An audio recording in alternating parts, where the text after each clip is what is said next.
And Warren Buffett has this saying, and I think everybody who's listening should take note of this, but he says, unless you learn how to make money when you sleep, you will work until you die. Mm. And so there's this thing called the time for money trade, right? If we go work a job, they're buying our time for a certain amount to be able to do that. Now, over time, you can find a job maybe that's more of a value for money trade, that you bring a certain amount of value, and then I think that's better. But the best one is where your money simply works for you, right?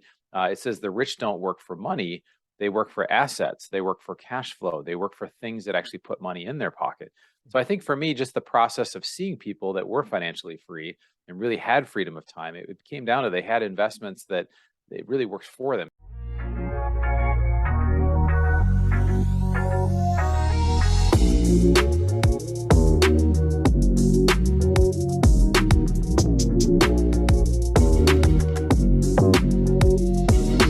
Let's hit passive today. I think we're gonna do a great job. What's going on, guys? Welcome back to another episode of the Modern Man Podcast, where we are here on a mission to connect men in pursuit of their potential. We do that by embracing discomfort, cultivating community, and putting wind in each other's sails. And I'm excited to introduce our guest today, Bronson Hill, managing member at Bronson Equity, joining us to help us elevate our lives a little bit more. Bronson, thanks so much for being on the show. Hey Ted, I'm really excited to be here, man. I love your focus of just helping guys to grow. I mean, I think personal growth is a real passion of mine. All the mindset, even psychology, and just working through our stuff so we can be better. And I think obviously your listeners are doing that, so I'm really excited to be here. Yeah, absolutely. And we know it's not a 1 year journey. It's not a 6 month journey, and it certainly isn't a 6 week program. It's a lifelong thing, and we're always learning, we're always growing. And Bronson, I appreciate your growth that you're sharing with us today, because we can we can shorten that growth. There's no shortcuts, but we can maybe alleviate making some of the detrimental mistakes that others have made by sharing their examples. So before we kind of hop into your expertise and your story, I'd love for you to have the opportunity to kind of introduce yourself to the audience, get acquainted, and let them know exactly who you are and what you do.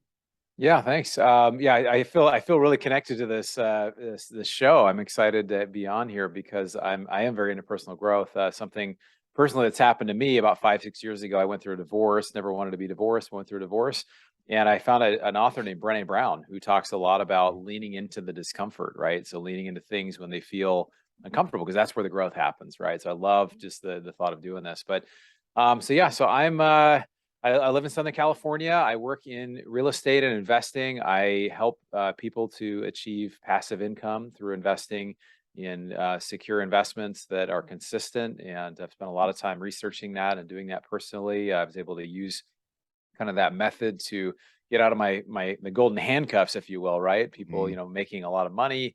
I was working, 30 hours a week, making over 200K a year. And people, my whole family was like, why would you ever want to leave that? Why would you ever want to not do that? You're crazy. But Yeah. I just had this desire, and I knew if I didn't really try to become an entrepreneur and go for my dreams, then I would regret it when I'm 70 or 80. And so it's been wildly successful. I've been able to 20x my net worth the last 4 years. Been able to help, a lot of. I've interviewed about over 1,300 millionaires.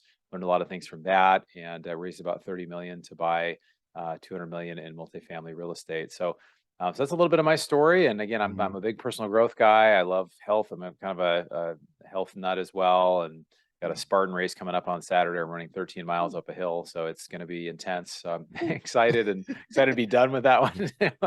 So it's Let me good. But yeah, excited to be here, Ted. take a sip of my post-workout shake really quick. 13 miles Yeah, uphill. Man, yeah. that's amazing. Something you said, Bronson, that actually I think I want to start there. You mentioned the golden handcuffs and 200K a year, 30 hours a week.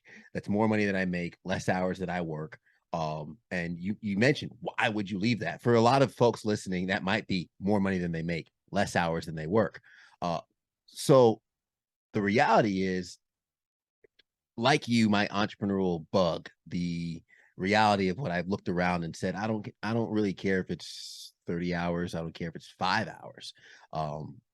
If you don't own your time, you don't own your time. It's never going to be Good. yours.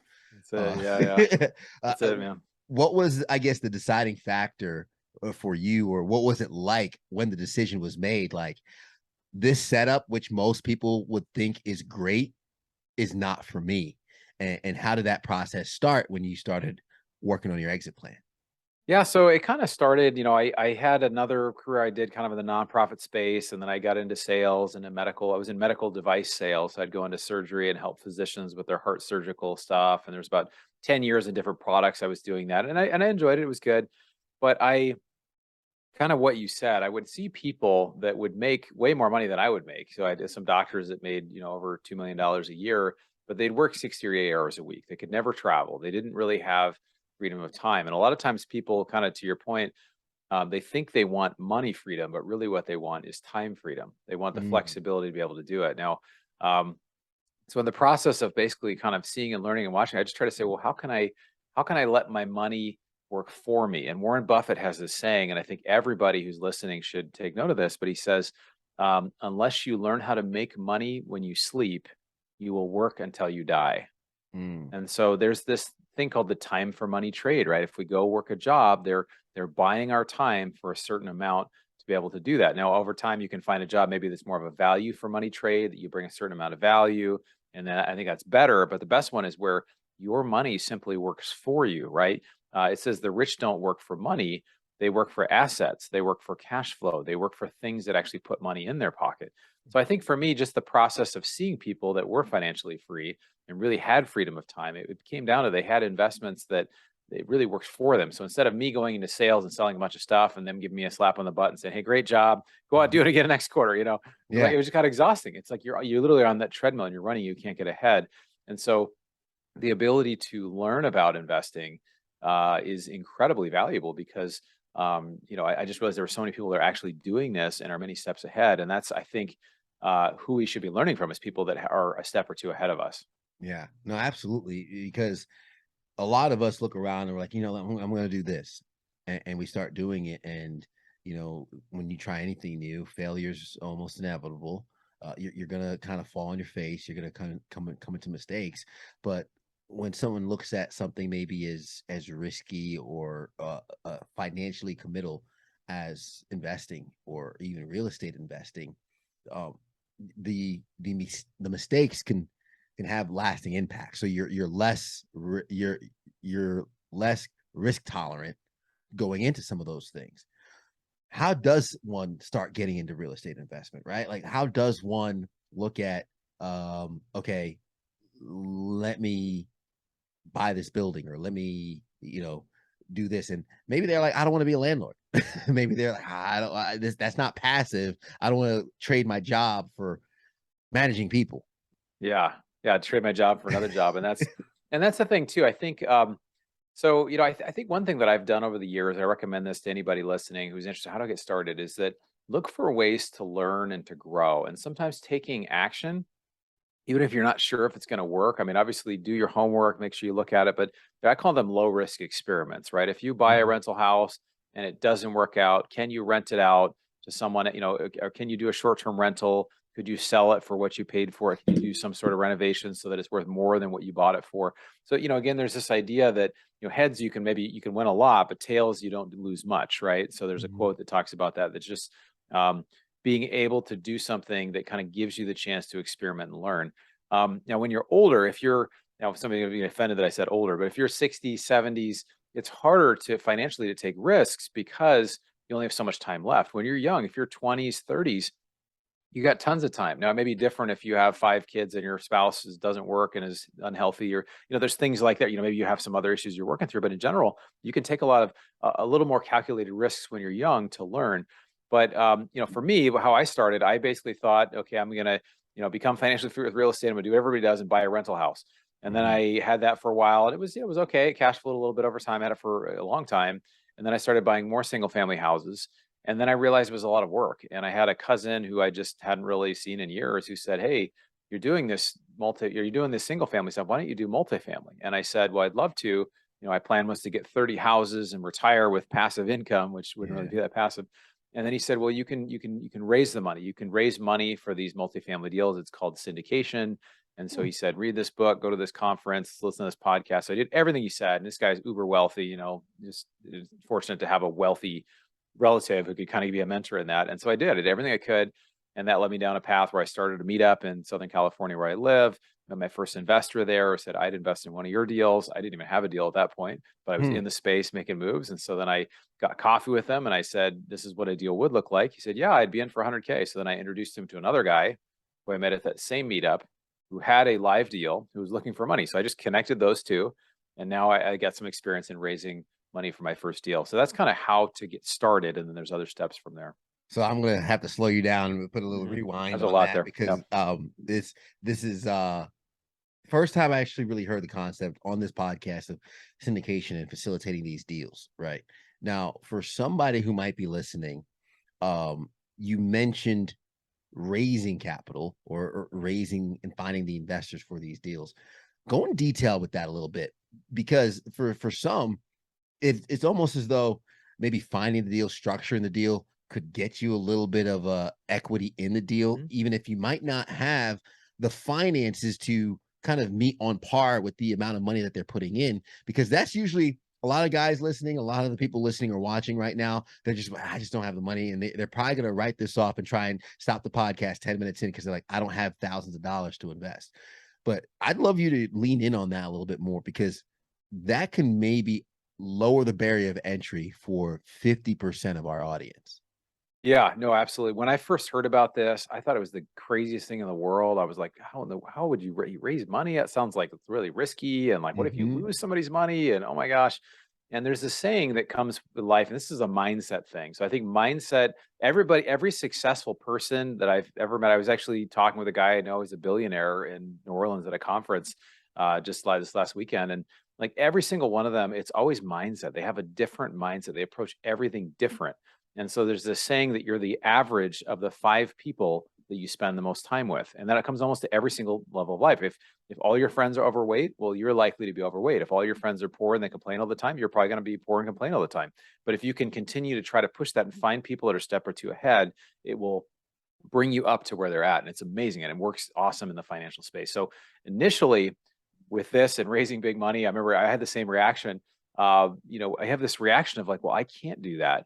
But the question is, instead of I can't do that, is, well, how can I do that? Right. And once Mhm. you learn how to do it, it's actually not hard. There's a motivational speaker named Jim Rohn. He says, if you define easy and hard this way, he says, hard is I can't do it, and easy is I can do it. Right. So everything's hard until you know how to do it. And then it becomes easy because you know the steps to be able to do it. So I'm kind of giving this because, again, for some people, no matter what the challenge is, it's going to be, well, that's just not me. I'm not going to be able to do it. But someone's going to get a hold of it and say, oh my gosh, I could do this and I actually could be a part of it. So I'll give kind of with that preface, a big kind of overview of it. So syndication is, again, it's just, my partners and I, and again, when you first start, it's like you'll work with partners and we'll find a property that's maybe 100 or 200 units. We're buying a lot in Florida now. And the partners will have different roles. So somebody found the deal, somebody will kind of operate, maybe they're experienced in kind of the asset management, they'll work with the property manager, and then other people kind of come and they bring the money, right? So where you stop, I mean, no matter how much money you have, you don't have all the money. And there's a lot of people out there today that like, they would love opportunities to invest in deals like this. So what we create is, opportunities that are way less risky and volatile in the stock market. They provide cash flow.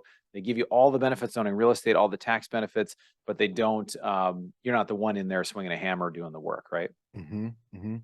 And because you facilitate that and set that up, you're providing value in that process. You're Right. providing value because it's hard for people to understand the problem of not knowing where to put your money. Yeah.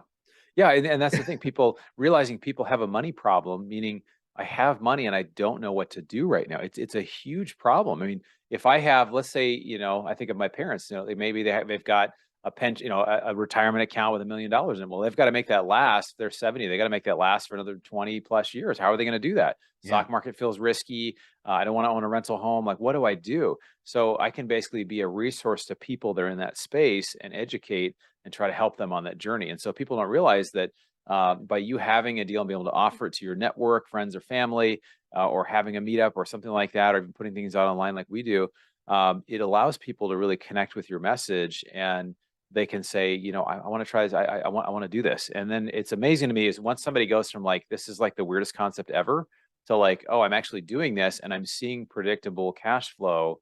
It changes though, because then they're like, oh my gosh, I actually could leave my job. I could retire now. I could do these. I could live the life of freedom that I want, but I didn't know it was available, right? The Mhm. doctors that I work with, they haven't invested, those two haven't invested in my deal, but my deals, but if they had the option to, would they want to leave? Like that's just huge knowing you could leave your job because you have Yeah. enough income to cover it.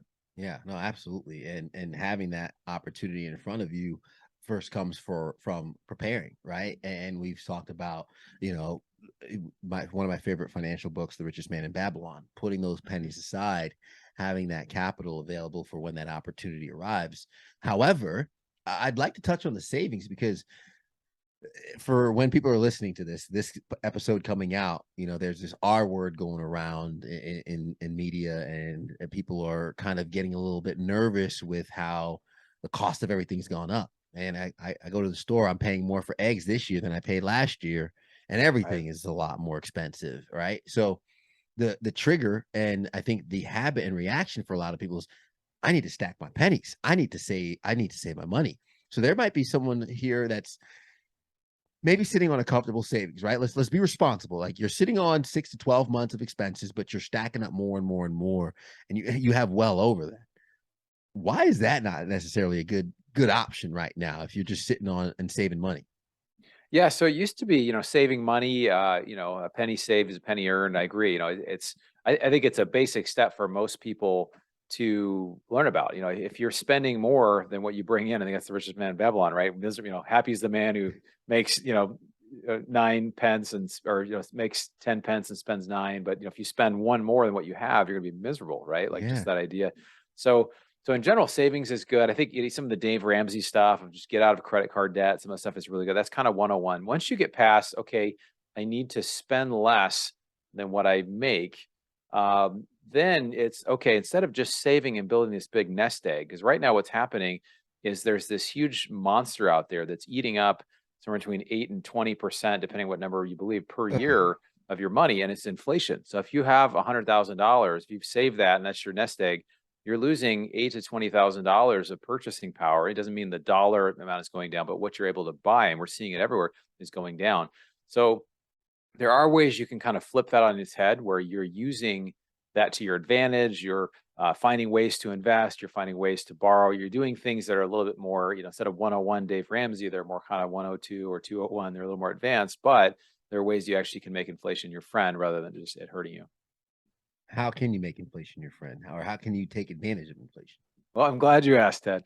I just wrote an ebook recently called How to Use Inflation to Your Advantage. It's on my website. People can download it, bronsonequity.com. But basically, there's a few strategies. Real estate is an amazing one because let's say I buy a house, and just this is just all theoretical. It's hard to find a house for 100,000. Let's say I bought a house and I put 20% down. So I put $20,000 down on a $100,000 house. Well, if it goes up in value by 20,000, I haven't just increased I've increased my equity by 20%. I've increased it by 100%, right? Because you're using Mhm. leverage to buy it. So anytime you can get, people say, oh, debt is terrible, get out of debt. Yeah, credit card debt is bad. And there's other kind of debts that are, bad, or loan sharks. So that's bad stuff. But there is good debt. If I can borrow at a rate that's below inflation and I can go do investments at things that are higher than inflation, there's kind of a spread there, right? So I was able to Mhm. get a personal loan from a bank, and I mean, I think they're actually still doing this, but there's a bank in California that did it where it was a one point, or no, sorry, it was 2.75% interest rate, and it was fixed for 10 years. And I got 100K fixed it's interest only for the first 2 years. So I'm basically borrowing at 2.75%, and inflation is higher. My returns are typically 15 to 20% or higher per year. So that's a spread that I can take advantage of, right? So the Yeah. more things I can do where I can borrow cheaply, and again, I'm not giving you any specific advice. You have to look at all the risks. You got to look at your own situation, your own experience. But that's one way. Another way is you can buy, just buying real assets are helpful. So rather than just holding cash, putting it into things that will retain their value. Income property is something that does that as well, where it actually will kind of hedge inflation naturally. I also do some things in the precious metal space, even just Mhm. buying a little bit of gold and silver. So there's different things you can do to take advantage of it. How much would you say someone needs to start? Right, I'm thinking of our listeners span from 24, 35 plus, right? So we could have a father with two kids, a mortgage, couple cars, a wife who is listening, or we could have a 25-year-old finished college just a couple of years ago, started working, just got a little bit of a savings, and now that they've gotten, like you said, they've done the whole Dave Ramsey one-on-one, they're looking for the 2.0 courses. They're looking for the next step. What would you say is needed for someone to jump in? How much do you think they should need? Well, I mean, I think it's a really good question because either people have money or they have time. If you have more money than you have time, like a lot of high paid people, or you have a business or you're a professional, then you invest passively, right? You can invest in someone like with our group, or there are many other groups out there that do what we do or do similar things. If you are, and some of those are 50 to 100K is kind of the minimum for those. If you don't have 50K, or you've got you just don't have the money to do it, you can also leverage your time. And so that comes back to the thought of, even if you have a full-time job. I was working 30 hours a week, but I found time to basically put in another 20, 30 hours plus a week in real estate. And I knew if I did that for a couple of years and I really did it consistently, went to conferences, it would work. And it did. And I was able to 20x my net worth by being able to help find a solution for other people. So I think it depends on your situation. There are also passive ways through crowdfunding sites. I'm generally not a big fan of crowdfunding because there's some extra fees in there, but it will give you some experience. Sometimes for as little as a few $1,000s, $4,000 or $5,000, you can get into some of those deals. But I think in general, if you have less than 50,000 to invest, if you go to meetups and you just learn and you try to find ways to say, hey, what could I do? This is you were talking about, to create value in the marketplace. Because if you can create value, either raising money and bringing deals to people, or finding deals and bringing those to people that can help raise funds. I mean, it's a huge opportunity, I think. You mentioned the extra 20, 30 hours a week spending on that. What were you spending the extra 20 hours doing? Was it research? Was it learning? Was it networking? A little bit of everything? Did it start as one and then balloon up? What was, I guess, the IKEA building steps into that I guess full on? Okay, this can now take over my full-time job. Yeah, and that's a process too. There's people that, like if you want to leave your job, like when do you leave your job, right? I had a great job, but I wanted to leave and I almost left before COVID, then I held on and was still, I kind of let it grow pretty well until I actually left. But I think, in general, if people want to learn, the best way is if you live in a metro area, like I live in Los Angeles, or if you can go to real estate meetups or other sort of investing meetups and just start asking questions. I mean, kind of the Socratic method, right? Just, what do you know? How does this work? What are your mistakes? What are things that have gone well? And just start asking questions and find out like how people have done what they've done. And you'll learn a ton, because most people don't go to those meetings unless they're serious. And if you really want to take it to the next level, go to national conferences. So there's a bunch of investing conferences, particularly in Texas and all over. And so I think just by simply taking action and putting yourself in the room, there's two things I think that really help to get people to the next level. One is education. So it could be education through great podcasts. It could be YouTube. It could be reading books. There's some great books on the topic, of investing and syndication. Or the other side is networking. Because again, you make one connection. After I raised that first $100,000, I kind of been building a relationship with a guy who was really successful.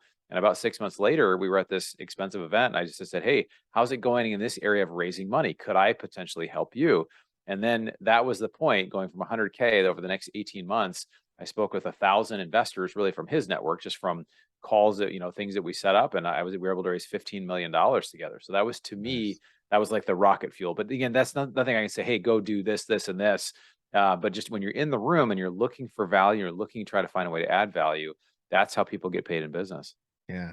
Adding value, looking for value, and just being an asset, right? And I'm going to take your advice here. You mentioned you've spoken over 1,300 millionaires. What have you learned in your Q&A process, in your I guess learning from others and taking from the template of those who've been successful? What are some I guess of the key and most recurring answers, or most of the recurring traits that you found that might be beneficial to anybody listening today?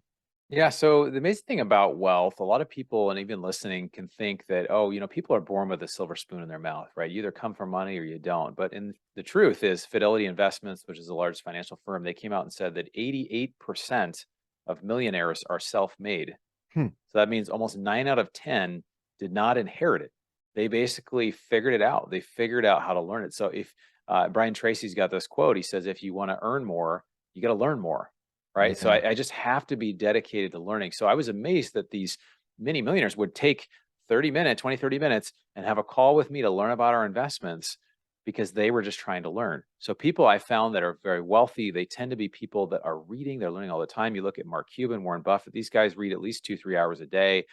Bill Gates, all these people, whatever you think about them, they do a ton of reading and research and learning. And so I think that's probably one of the biggest things. Another one is, like they value their time, even though they value their time, they value learning more than their time. Time is Mhm. very valuable. So if they can create something that generates more wealth without taking up more time, because if you have one rental house, you can get a little bit of money maybe from it. These days, it's hard to even find anything to cash flow. If you can do it, maybe you get a little bit of money. If you have Yeah. 10 houses or 20 houses or 30 houses, and I have friends that do, you've got a job. You've got another job. So you've basically created another job. If you invest passively, where you vet the team and you vet whatever the deal is, then you just receive the mailbox money. That's the name of my podcast. It's called the Mailbox Money Show. So we talk about how do Mhm. you create those streams of passive income, right? How does that, and it's a skill set, it's how it works. And so for a lot of people, they're looking to reduce taxes, they're looking to leverage their time, and they're really looking to learn, particularly about how to grow their wealth. Yeah, and it sounds like when you talk multifamily, are these big enough units where you're implementing maybe a management company in there, someone else is Mhm. managing the property, someone else is collecting the checks, doing the Yeah. maintenance and all that, and you're just kind of facilitating the purchase of honestly these buildings. Exactly. Yeah. So once you get above, people think this is hard to believe, but I think it's easier to buy a 100 unit apartment complex and manage it than it is to manage 4 single families. Hmm. It's actually probably quite a bit easier. And the reason for that is Wow. once you get above 60 units, it gets much more efficient. You have an on-site property manager. You typically have at least one full-time maintenance person versus think of it, if you have a bunch of let's say you have 60 houses, right? You got a maintenance guy has got to go from their office to your place at 50 bucks an hour, find the part, go to Home Depot, get it's a half day thing to do versus they have all the same appliances, they got all the same paint colors, it's all there. And then when you get larger properties, like we have one that's 382 units, and you have multiple on-site people, and then you even get regional property managers there. So what our team really does is we basically really kind of manage the manager. We try to make sure they're not spending too much, a certain area, that they're actually Mhm. renovating the units we're trying to renovate, and we're really kind of on path for what we're trying to do for that property. Yeah, man, that sounds like a lot. But the last thing you touched on, which for some of our listeners who might have been a little farther down the road, I try and touch the whole breadth of listeners that we have. Right now, I'm talking to the listeners who, man, they've gotten the 101, they've gotten the 2.0, they probably have a couple properties, or maybe they're in a group of investors. I have a couple friends who got into investing, and they have partners, and they're moving and grooving now, and the mailbox paychecks are coming in. Now with that income, they're looking at me like, okay, the taxes on this are going to be ridiculous. Now, how do I navigate this? How do I guess, reinvest? How do I minimize the amount of taxes that I'm putting into this? Because you could easily get in over your head, and you get a call from the IRS saying you owe back taxes, and that could be the last call of your business. Yeah, exactly. Well, and it's actually even a bigger issue than that too, because a lot of people, like I live in California, where there's a state income tax up to 12.1% or 12.2%. So the highest tax rate federally is 37%. And then you add that on top, it's over 49%. So there's a lot of like physicians and high CPAs or business owners that are paying a lot of money in taxes. And there are ways actually to potentially even reduce your regular income significantly, or even reduce it to zero. I reduced mine to almost about a 1% total tax rate the last 4 years, and I've saved almost $200,000 in taxes I would have paid. But it's through just knowledge, through learning how to do that and how to structure it. There's something called the real estate professional designation, that if you're in real estate, you can bring a lot of the depreciation forward to the first year and apply it toward ordinary income. Now, I'm not giving anybody any specific tax advice, but Yeah. there are people. There's a guy I know that sold a business in California for $5 million, and he paid the equivalent of about $100,000 in taxes, which he should have paid around $2 to $2.4 million in taxes. Well, how did he save the $2 million? He did it through what he learned and the people he was connected to. So that's and as you're right, as you grow your wealth, you're also thinking, how can I reduce my taxes? Because and that's what wealthy people are always interested in. How do we do that? Yeah, no, absolutely, and having that opportunity and having the ability to learn that is hugely valuable to folks that are looking to maybe use their money for good in their community, right? And they have something that they really want to pour into, because really money is just a tool in how you Right. operate through life. And as you mentioned, the golden handcuffs, a lot of people think that what we're talking about is the motivator behind money, but really kind of it's a motivator to freedom. It's a Yeah. motivator to living life how we want by design, and kind of enjoying it along the way. So when you talk about your ability in the past 4 years, 20xing your net worth, and your life changing in that time, what does your life look like now? Because I'd love to kind of paint that picture for some of our listeners who are Sure. like, all right, what's the last sell you have, or what's the last, I guess, convincing thing that is gonna kinda get me to make this move to start investing into, whether it be real estate, start looking for structuring these deals. Paint that picture for us Yeah. on what Yeah. it looks like when we actually kind of get some momentum and get going. Because I know you're way far from your destination, but you're a lot farther than a lot of us. Yeah, thanks, man. Well, Tony Robbins has this quote. He says, "It's in your moments of decision that your destiny is shaped." So when I decided that, hey, you know what, in 3 years I'm going to be out of this job, whatever, then I just started doing the actions. It didn't happen in an equal way. It didn't happen overnight, but it was just I was continually working toward that goal. And so for me, like my life now, I mean, I've traveled 5 times internationally this year, mostly for fun. I for work a couple times. There's a couple conferences or speaking at events or things like that. I'm going to Chile next month for a Patagonia trip to go do some hiking for a week. So I'm excited about that. And so I love traveling. I value that. I also go to a lot of conferences and events because I enjoy that. And then I have time if I want to.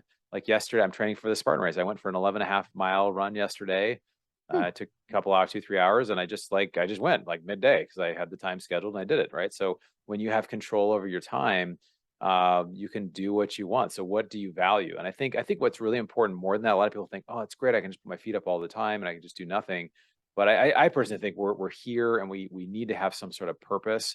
And if we don't have some sort of vision for our life, then we're really kind of dying, even though we're still alive. So that's kind of a deep Mhm. thought, but just the idea like without vision, people perish. And so I got to figure out what my why is, right? What am I here to do? Well, I feel like I'm here to like part of my spirituality. I'm here to have a relationship with God. I'm here to love people. I'm here to love my family. I really want to end the modern day human slavery in the world, which is a big, hairy, audacious goal. There's more human slaves today in 2022 than there's ever been in the history of the world. A lot of people don't know that.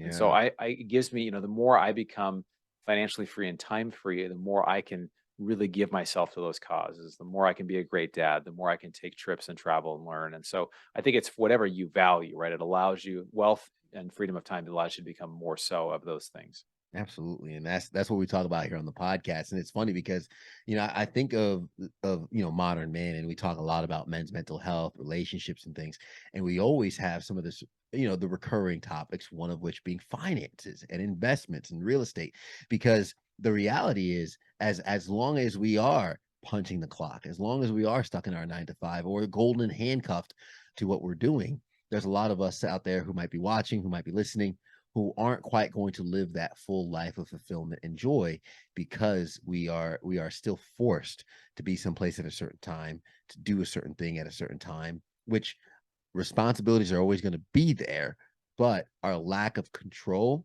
usually plays into some of our frustrations and our dissatisfaction with life.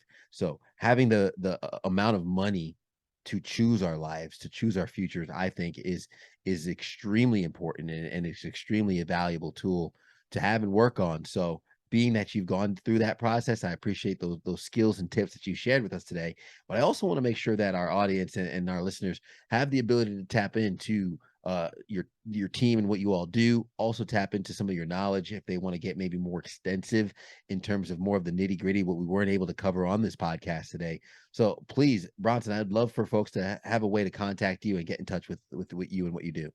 Sure. So I'm on social media, mostly LinkedIn, Instagram, and Facebook, just because most of my investors are Facebook and LinkedIn folks. But I did write this ebook, as I mentioned, how to use inflation to your advantage. 52 color pages on my website. You can download that if you're interested. That's more as an investor, just understanding how it works. If you're interested in kind of doing it yourself, you can go. There's some books kind of recommended on my page. There's even some stuff on my YouTube channel that just talks about how to get started and how to do it. And I love connecting with anybody and providing value in any way I can. Yeah, no, Bronson Hill, this has been amazing, and just a kind of a reminder to a lot of the guys listening that there's so many opportunities in this world. We talk about, the harvest is plenty, but the workers the workers are few, or the crops are plenty, and the workers are few, the harvesters are few. So it's all about the guys who are willing to put in the work and go out there and get it. And that's why we share some of these tidbits and these tools, these tactics and strategies with folks so they can learn. I'm going to share some of the gems you left along the way, because I know a lot of people listening while driving or cleaning, leaving, uh, leaning into your discomfort. A lot of us start off wanting to stay in a safe place. We don't want to be uncomfortable, but the reality is that life that you hope to live is usually on the other side of discomfort. And when you sit in discomfort long enough, what was once uncomfortable becomes comfortable. What we once weren't able to do now becomes easier to do. As you mentioned earlier, hard and easy being the difference between I can't and I can, and learning to do it makes it easy. Money freedom versus time freedom. Which one are you chasing, right? Are you chasing money freedom? Because there's a lot of people out there that have money freedom, but not necessarily time freedom. And having time freedom doesn't necessarily mean you're rich, just means that the amount of money you make passively supports the life that you live. That was a mind-blowing concept for me in the 4-hour work week, when they talked about somebody can live off of $60,000 a year. It's just the level of life that you want to live. Learn and grow. After talking to over 1,300 millionaires, Bronson says that they prioritize learning, and not only that, but they prioritize learning and minimizing time on things, saving their time, because it's some of the most valuable things that we have. Syndication, if you could syndicate, introduce, structure, facilitate deals, you might not have the full capital, but you might have the time and the know-how and the due diligence to get the deals in front of the people who have the money. And that in turn provides value to somebody who might be sitting on a nest egg and they might not know what to do with it.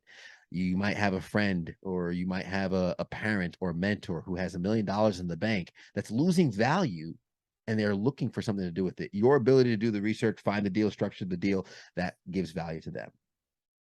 And of course, real estate meetups, asking questions for anybody that's looking to get started.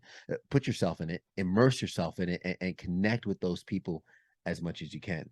Bronson, man, thank you so much for being with us. And I have one more question before we wrap up. And it's the last question that I ask on the podcast. It's a bit of a heavy one. And feel free to answer however you like. But I always ask, what is something that's happened to you in your life that has maybe changed the way you view the world as a man? Yeah, I think for me, I mean, going through my divorce, I was married 9 years, never thought I'd be divorced, but I think that was also something that really, we talk about too. We have these ideas, and I went to real estate meetups for years, and I just didn't do anything with it. And so it Mhm. was when I kind of realized, like, man, like life is short. We're here to do something. We're here to make a difference. And so that's, I think, what really kind of kicked my butt into, okay, like I'm going to go after things that I dream about. And so I encourage anybody listening to go after it. If there's something you've dreamed about, don't be, at the end of your life thinking, man, there's this saying that at the end of our life, we will regret more the things that we did not do rather than the things that we did. Absolutely. Life is short. And for anybody listening, I encourage you guys to go up or after those dreams right away.